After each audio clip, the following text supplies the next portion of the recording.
Well, okay. Again, my point, I really just wanted to make the point about the relationship between economic performance and presidential approval ratings, and the fact that fairly or unfairly, people have the expectation that the president is supposed to be the manager of the economy, and so when the economy is doing well, that's reflected in the approval ratings, or when it's doing poorly, it's reflected the other way in the approval ratings. Clinton is the proof. Clinton is proof of the rule, because Clinton, what happens, how do you explain Clinton's high approval ratings, and particularly the increasing approval ratings during his second term? Well, probably the great economy that we had in the 1990s. Things were really pretty good in the 1990s economically, right? The internet boom, the internet bubble, as they call it. Of course, it burst after Clinton left office, but, when the stock market crashed and so on. But during the course of Clinton's presidency, certainly during the second term, the economy was vibrant. Unemployment got down to historic lows. Like right as Clinton was leaving office, his last month in office, the unemployment rate got down to, for the first time since the 1950s, got down below 4%. It's like 3.8% or something like that. So actually, I have to say Clinton is probably proof, anecdotally anyway. Involved in different periods, he's the only one that's kind of been, for the most part, constant. I think that's the effect. Look, you have various things going on in any president's term, including Clinton's term.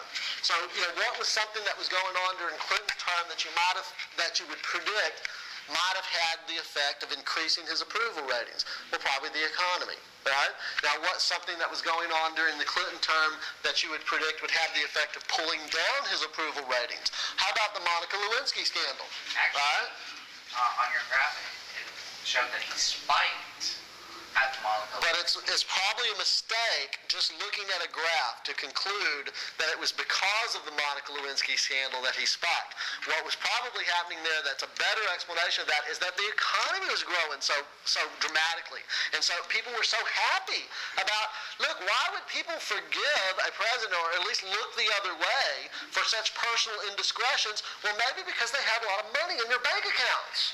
Right? Oh, well, everything's so good right now. Let's not mess with that. He's obviously doing a good job. By the way, Clinton, one of the effects of the Clinton presidency is that the pollsters began asking people a second question. This literally is a result of the Clinton experience, of the experience of Clinton in the White House. In addition to asking presidents now, in addition to asking people, do you approve or disapprove of the way that the president's handling his job, now they ask a second question about personal conduct. Do you approve or disapprove of the personal conduct of the president? That's a direct result of Clinton. So with Clinton, you saw the trend lines moving in opposite directions. The job approval was going up. He's doing a good job as president, but on personal discretion, pretty low. He's going down.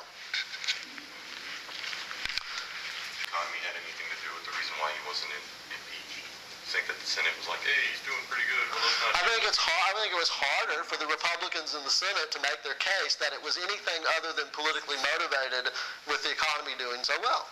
Yeah, I think absolutely. Yeah, I would agree with that. Impeachment was more of the Republicans.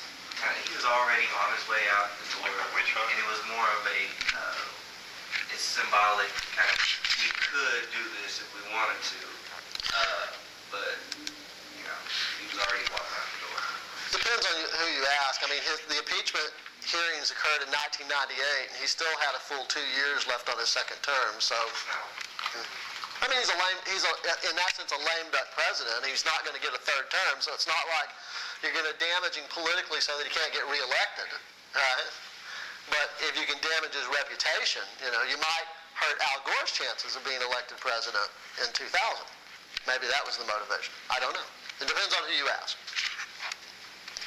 Let's go back to this point specifically about the early period.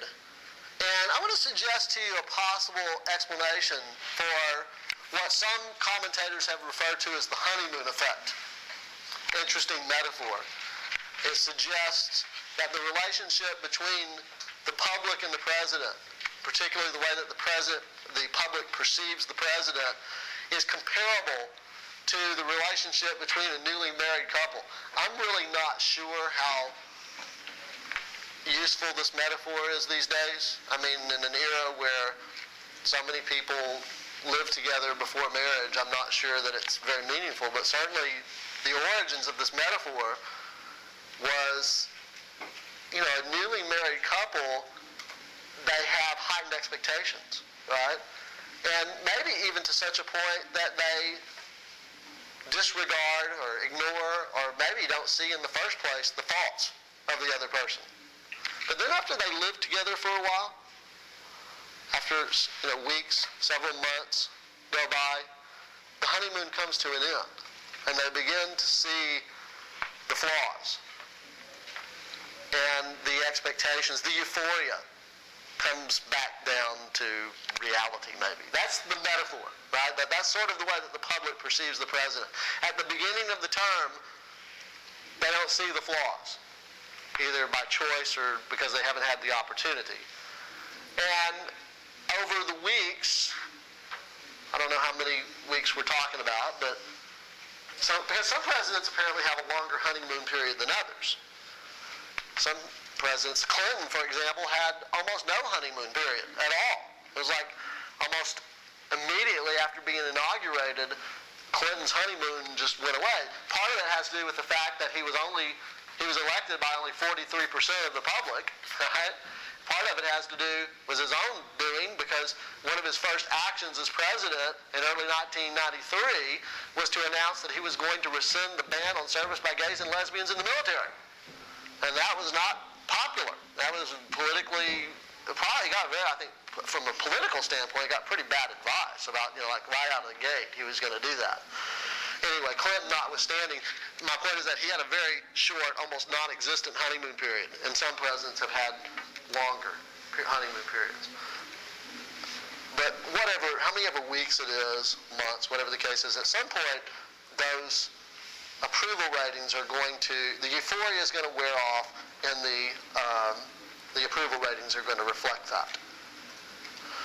Now, some analysts have attributed that to the so-called media presidency.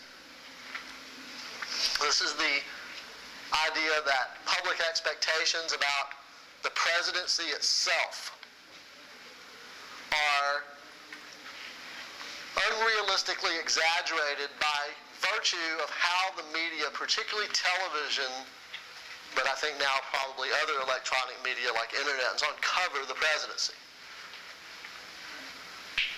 It leads to a false set of expectations. The argument is that it leads to a false set of expectations about the amount of power that is vested in the institution of the presidency, so that we sort of have the idea that if we can just elect the right person, if we can just find the right person, the guy on the white horse, to come in and occupy the Oval Office, that whatever problems we face, we can deal with because the institution is sufficiently empowered.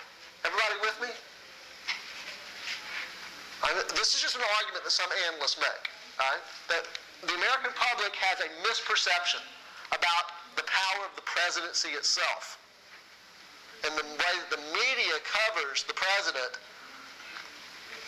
exaggerates that power, that it contributes to that false set of expectations. Think about it. If you think about a normal news day, I'm talking about, when I say a normal news day, I mean, like a day where there's not an earthquake in Haiti, or there's not some sort of extraordinary event going on.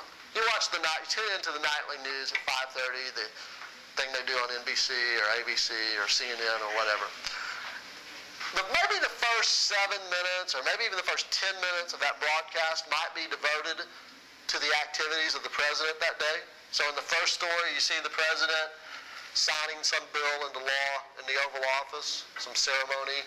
And then in the next story, you see the president giving a speech to some business group in Chicago. And then in the next story, you see the president out in California looking at the devastation from wildfires or whatever, right? You've seen this kind of coverage.